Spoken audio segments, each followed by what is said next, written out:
नमस्कार, M trades चॅनलमध्ये मी सानिका जाधव आपले स्वागत करत आहे। आज बनवणार आहे तिळाचे लाडू।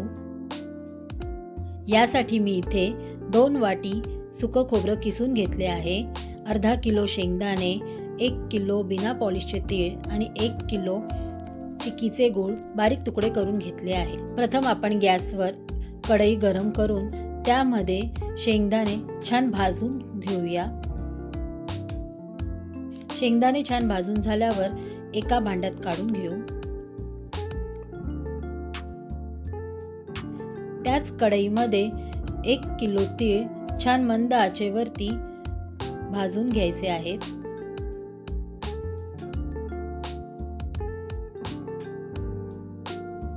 तिळामधून छान चटचट असा आवाज येऊ लागेल, याचा अर्थ तीळ छान भाजले गेले आहेत। इथे तीळ भाजण्यासाठी मला एकूण 15 मिनिटे लागली आहेत, ते देखील आपण एका भांड्यात काढून घेऊ।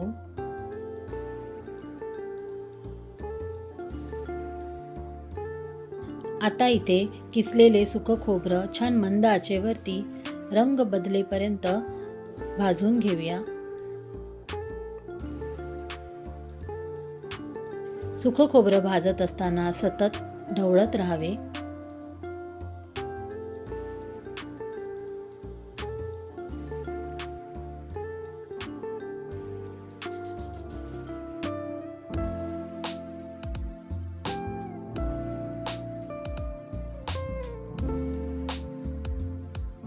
सुकं खोबरं छान भाजून झाले आहे, ते देखील आपण एका भांड्यात काढून घेऊ।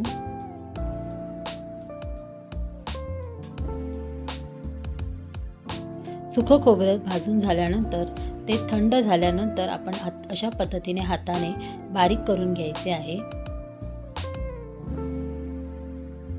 त्यानंतर शेंगदाणे थंड झाल्यावरती अशा पद्धतीने हाताने त्याच्या साली काढून घ्यावेत व मिक्सर मध्ये त्याची ऑन ऑफ बटन वरती जाड भरड करून घ्यायची आहे।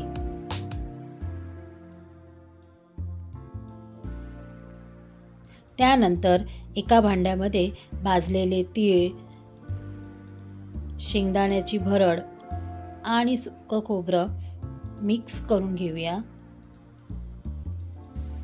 अशा पद्धतीने मी सर्व साहित्य छान एकत्र करून घेत आहे।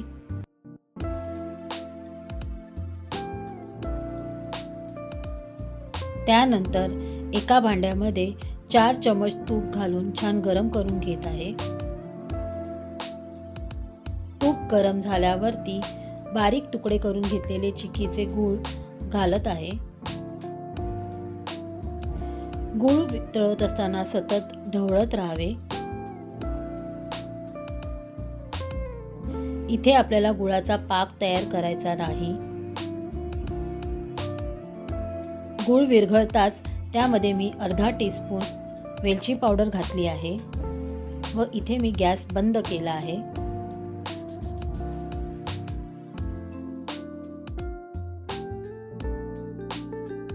त्यानंतर तयार मिश्रण आपण पाकामध्ये घालून छान व्यवस्थित मिक्स करून घेत आहे। मिश्रण व्यवस्थित मिक्स करून घेतल्यावरती थोडं मिश्रण आपण एका डिश मध्ये काढून घेऊ व त्याचे गोलाकार असे लाडू बनवून घेत आहे। अशा पद्धतीने मी इथे सर्व लाडू तयार करून घेतले आहेत। लाडू खरंच खूप चविष्ट आणि खुसखुशीत झाले आहेत। तुम्हाला माझा व्हिडिओ आवडला असेल तर माझ्या चॅनलला तुम्ही लाईक, शेअर आणि सबस्क्राईब करा। Thank you.